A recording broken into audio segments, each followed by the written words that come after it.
Welcome to Chat Art Podcast _24M, the show where real conversations meet fresh perspectives. Every week, we dive into the topics that matter, share stories that resonate, and bring you voices that inspire, challenge, and entertain. Whether you are on your morning commute or winding down or just looking for a spark, we've got you. So hit that follow button and join us on Chat Art Podcast _24M, where every episode brings something new to the table. You know, we are all in the era of self-confusion and self-discovery. So we are stuck in the verge between you discovering yourself and you confusing yourself. Especially in this era where we are all in campus. We want to maybe achieve something and you cannot achieve it. You want to meet someone, you cannot meet that person. Journey of self-discovery is the topic behind your screen. So welcome to the Chat Art Podcast _24M. My name is Preachy. And I am Doki. Thank you so much for the love you showed us in our previous video. Thank you for liking and subscribing to our channel. We love you so much and continue doing that. Like, subscribe and share.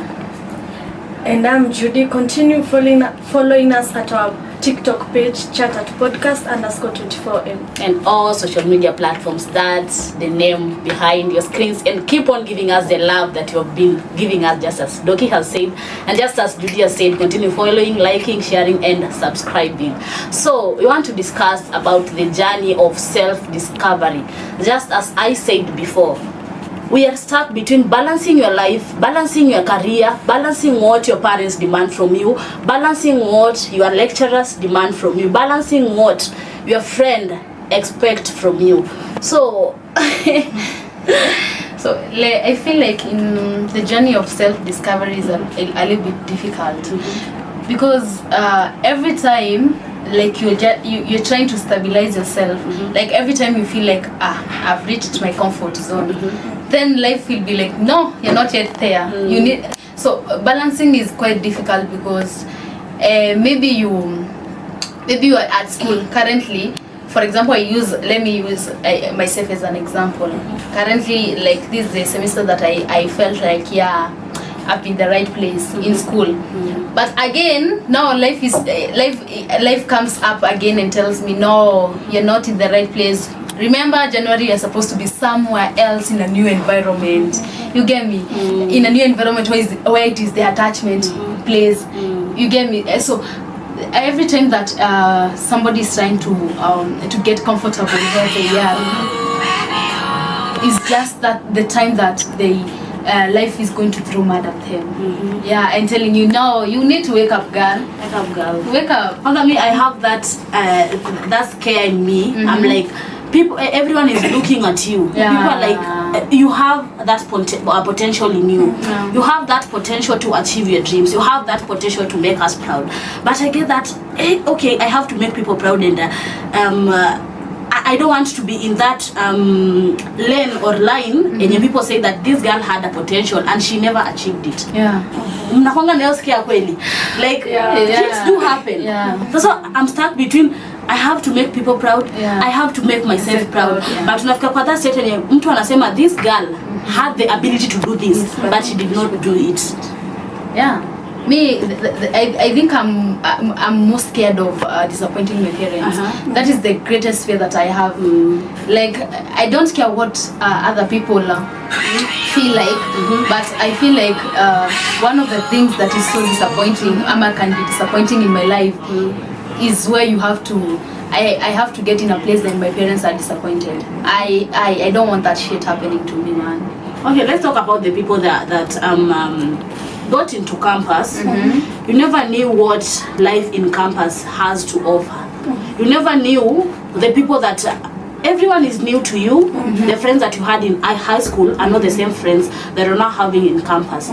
Friends that are not going to show you have to go by this way, you have to go by this way. This way is going to make you lost, and this way is going to make you maybe be discovered. So unapata maybe a person just has it in mind that the only thing that I have to do in campus is falling in love. The only thing that I have to do in campus is co-curricular activities. The only thing that I have to do in campus is academic performance. Unapata this person is in a monotonous environment. I only have to do one thing, and this is what brought me in campus. You haven't gotten that exposure in you, that there are also some things that you have to enjoy as campus students, and I know you know such people. Yeah. Of course they are. Okay, in this journey of campus, it's very difficult maybe when balancing studies, your co-curricular activities, and then your relationship status. For example, for me it was very difficult because when I joined here, I met different kind of people. There are this kind of people when you're the other ones. So you see, even kuchagua mtu, like you see people come with different perspective. So ukikuja kwangu leo utakuja na another motive which I don't know. Utakuwa friendly at the first time. So with the time people change. So sinaona it's so difficult. Tena kuna ile pressure ya wazazi, like your parent anajua alikutoa high school ko campus anataka tu you be successful. Now they don't wataki kusikia ati, like for example msichana umekuja ukapata mimba uka backslide, hawataki kusikia hivyo. Because I remember a time I felt like I've come to realize when it comes to adulting, I'm being the person, you just getting your identity card and moving away from your parents' house, your parents' environment. You will handle some situation which nobody will know about. You get me? Like you will be going through some shit and you can have nobody around you. Not because you don't have them. You have them, but you just tell yourself, I have to handle this one. And again, you have to wake up each and every day and show the whole world how well you are. You get me? So behind the scenes, you're just crying and you're like, like this. Because I remember me celebrating my 21st birthday is the time that I said that I learned a lot of things. Me turning 21 was a great thing because I came to learn a whole lot of things. One, I learned that the way I handle my siblings is I didn't know them in that angle. You know, I was just a kid and I didn't know them in that aspect of they can be this, they can be that. Not saying that they are bad, but I came to realize that I need to cope with that situation where I'm like, that's my brother and that's how he is. And at the end of the day, that's how you can't cut the relationship between you. And the second thing that I learned is now how to handle my own shit, and nobody will be aware of that. And you have to show up for the world. The next day you have to show up for the world and show them how okay you are. You have to laugh with people, but behind the curtains you're just suffering, you yourself. Okay, me sometimes I usually feel like I could have discovered myself years back. Other than this at this juncture, when I'm discovering myself, when I guess it's too late maybe, Rasemaga, I wish I knew. But I personally say that I knew could come first before the wish came. I knew could have come first before the wish came. Said I wish I knew. The wish comes first. So you know, self-discovery is a very tough journey. Tough one. You're stuck. Uko naive, uko young, nobody wants to understand who you are. People confuse maybe anger issues and being rude. People confuse being outspoken and being rude. Again, Sometimes it gets so much confusing, and that's why I say that I wish the naive me could come first. Yani could come last, not first. Could come last before the realization that I'm in now. So I guess with that I could have achieved a lot at this era that I'm in. Sometimes it becomes tougher, and you just have to accept because that's what life Judy alisema, your parents expect you to become successful. They don't know behind the curtains, what was happening with my son or daughter. They don't understand that. They're just waiting for a phone call. I'm graduating. Come. I call family members. We come celebrate. She has graduated. She has achieved it. But they don't understand the struggles that you went through. Emotional struggles, mental struggles. And they just assume that finances is the only solution to everything. True. Okay, in this journey of life, I've learned that not everything comes easily. You know, I'm this kind of a child, let's say child. My parents wamenizoesha like when I want this I get. Okay, now in the vile nilikuja huku sana nilikuja kuona like not everything I say I want I get. So I should sacrifice, I do more so that I can get it. And that's where we get challenged between adulthood and childhood. Adulthood is so scary. When I was a child I was saying Mom nataka hii, but now utaambiwa sina. Kitambo ningeambiwa sina, ningesikia ni uchungu, but now I can understand, aniambie sina, nitatafuta njia nyingine nipate.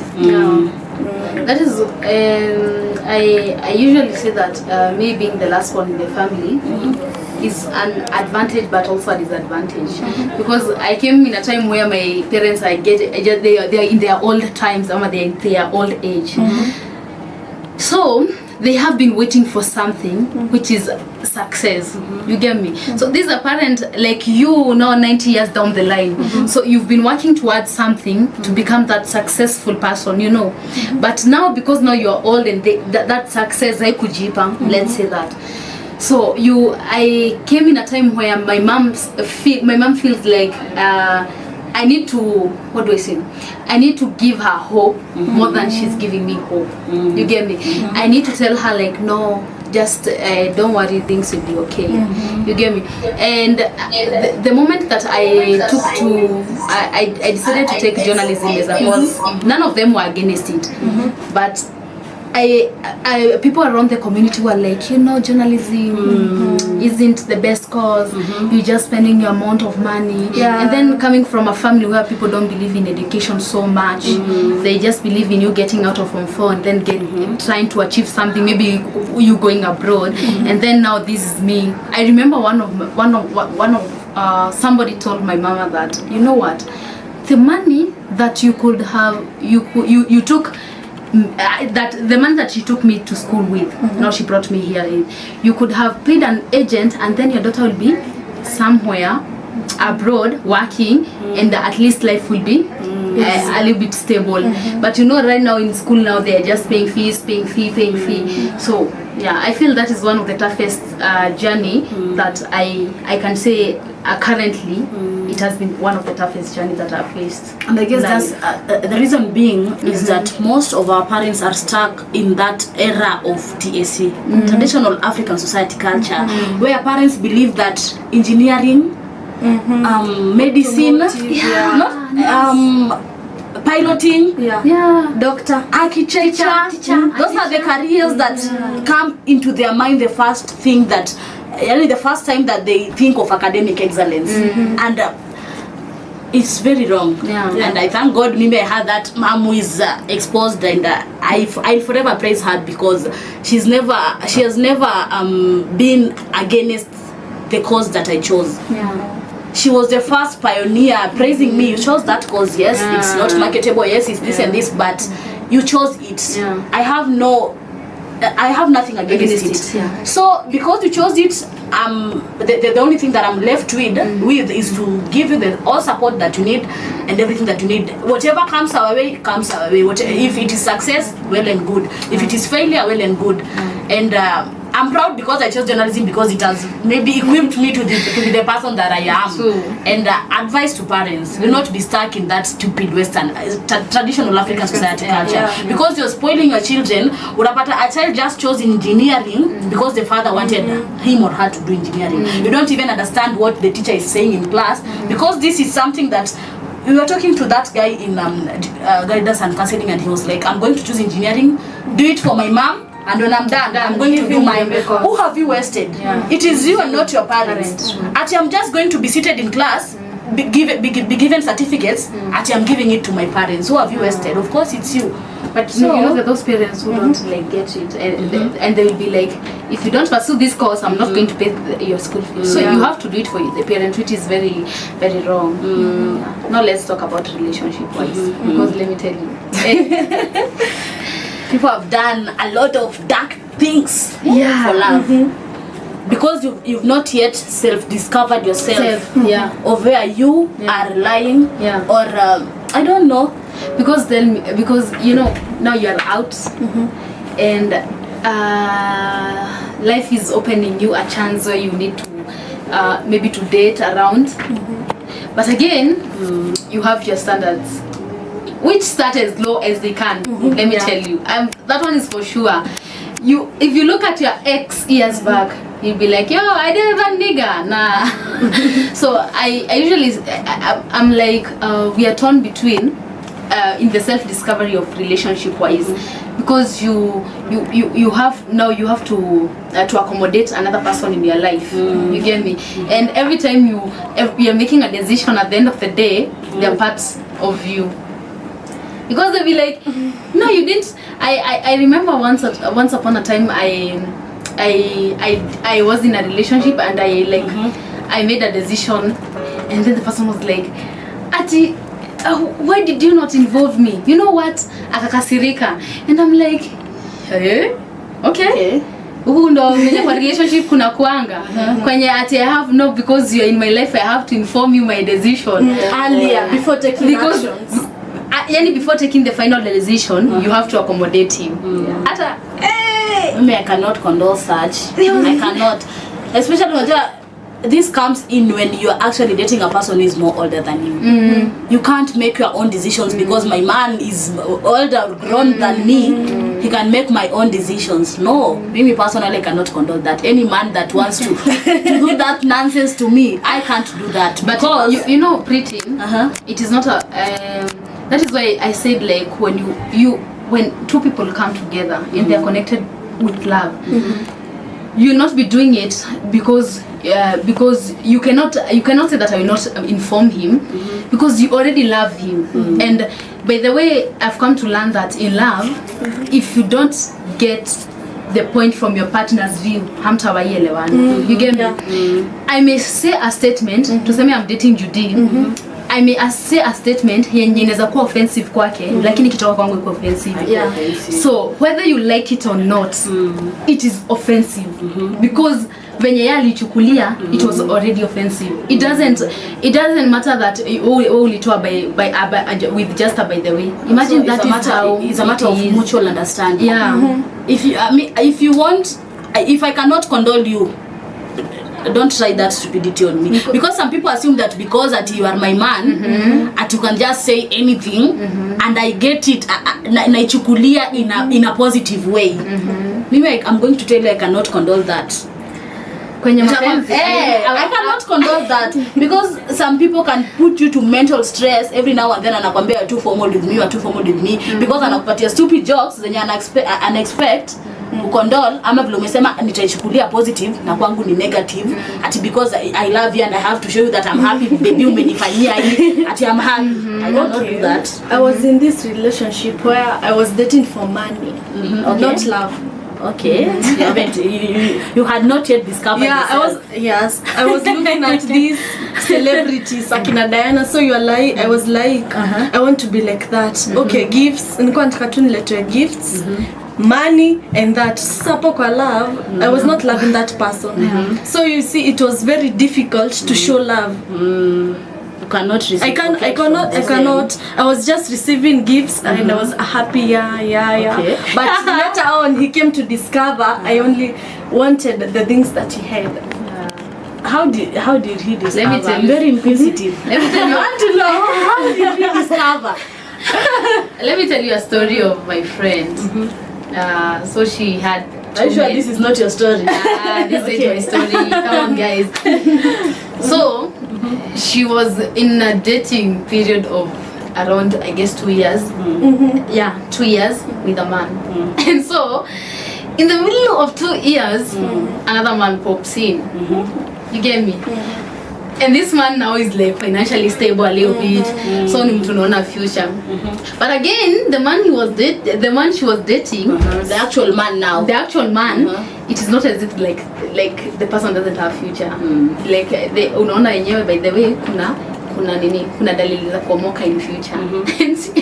So she was in a dilemma of how to handle like that situation of you have no two men and the other one, two men on your hands. One is already financially stable.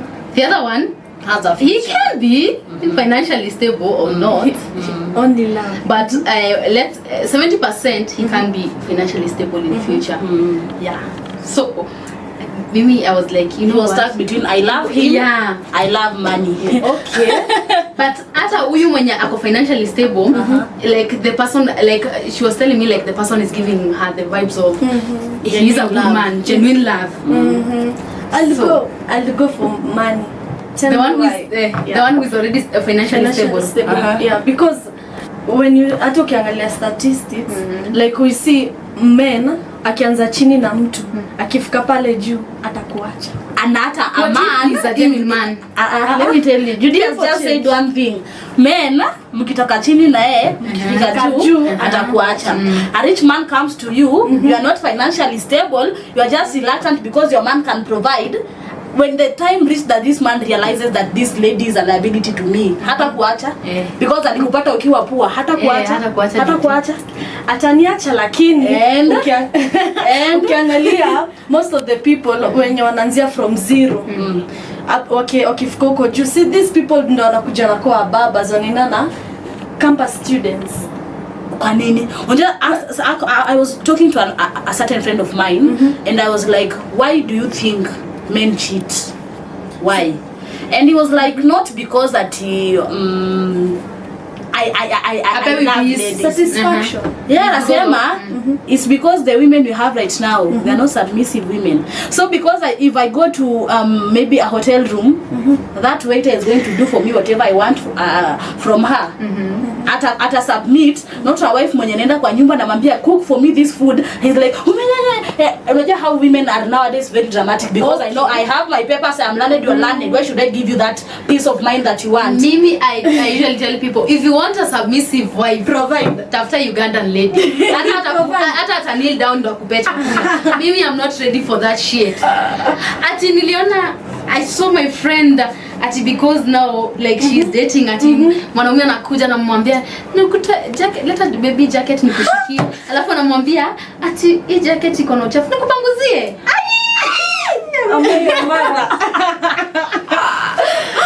Okay, so now that's your problem. That guy was like, I know nikienda kulipia a prostitute. The prostitute will be giving me everything. But this is the question, Pretty. When a man cannot survive without that submissiveness, he can't. Definitely. I know they can. And he then, can. Me, I usually say a hoe is a hoe. But hata tuache kublame men. Everyone is a hoe nowadays. Even women are hoes.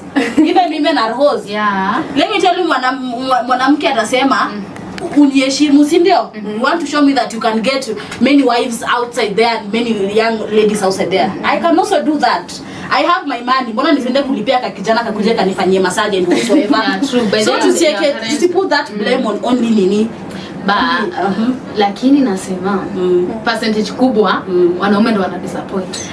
Because if you are there is that percentage of women who are disappointing sikatai. But there is that the highest percentage ni wanaume they are disappointing. If a man can provide everything, them ata cheat. Can't cheat. Aki wewe wasicha hapana.